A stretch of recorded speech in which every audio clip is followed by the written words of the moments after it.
going on. Tony in Huntsville, Alabama. Hey, Tony, what's on your mind?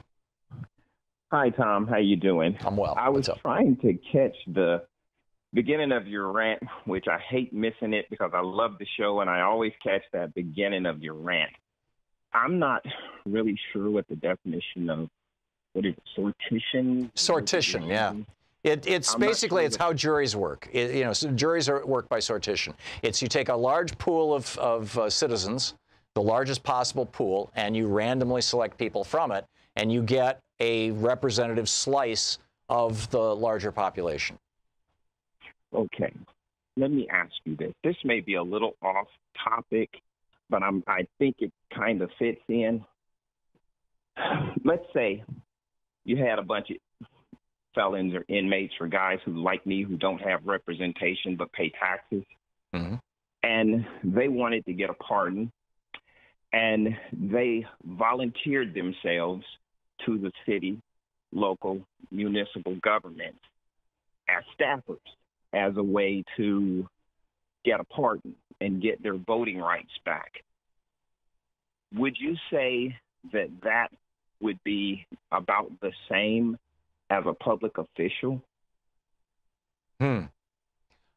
Somebody just working, volunteering. Don't give us a reduced rate, but we're basically paying back because remember, it's XYZ versus the people. Right. So we're paying the people back by representing the people and at a reduced level as somebody's staffer. You're in Alabama. You're in Huntsville, Alabama. Alabama is one of a few states. It's a minority of states. It's principally the Old South, where if you committed a felony and you have served your time, you're off parole or probation, you're now back in society as a full member of society. In most of the states in the United States, your right to vote is restored.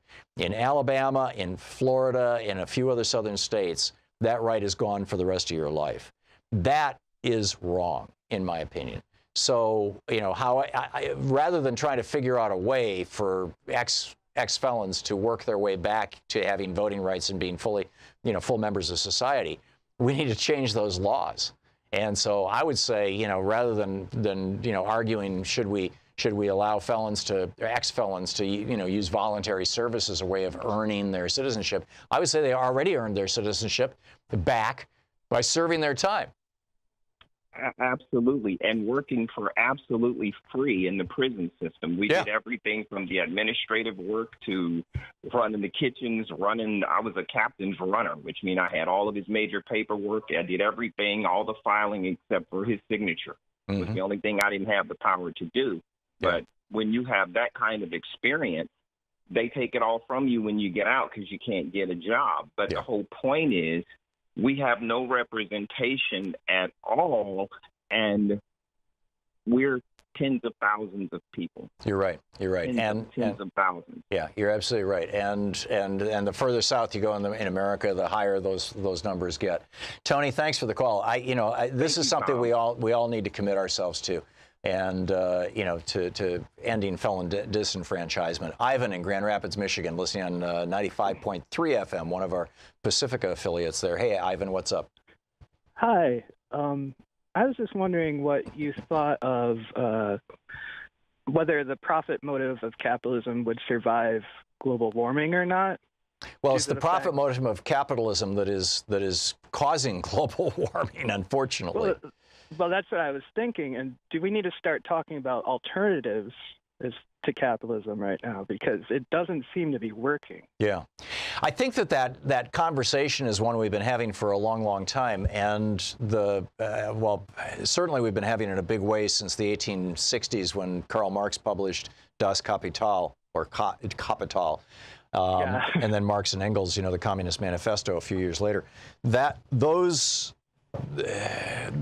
conversation kind of went sideways with the Soviet Union and Mao, who took the idea of communism, this really neat idea of everybody kind of, it was Jesus' idea, right? I mean, his merry band, everybody, they had the common purse. Judas was the one who was in charge of the common purse. That's communism, and turned it into a national thing. But it didn't work. And I think that communism works really, really well in small communities where everybody knows each other, because it does require a certain kind of honor system piece to it.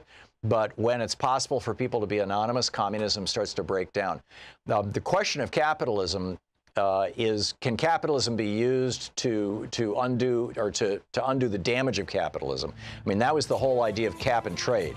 And cap and trade actually successfully worked to stop sulfur dioxide emissions. And it was George Herbert Walker Bush who got that legislation passed, the cap and trade on sulfur dioxide. And, you know, we could do that. We could do cap and trade. In fact, several European nations have already done this with carbon dioxide. I think a carbon tax is a much more straightforward way to do it. But I don't see capitalism going away any day soon, Ivan, as much as I would like it to.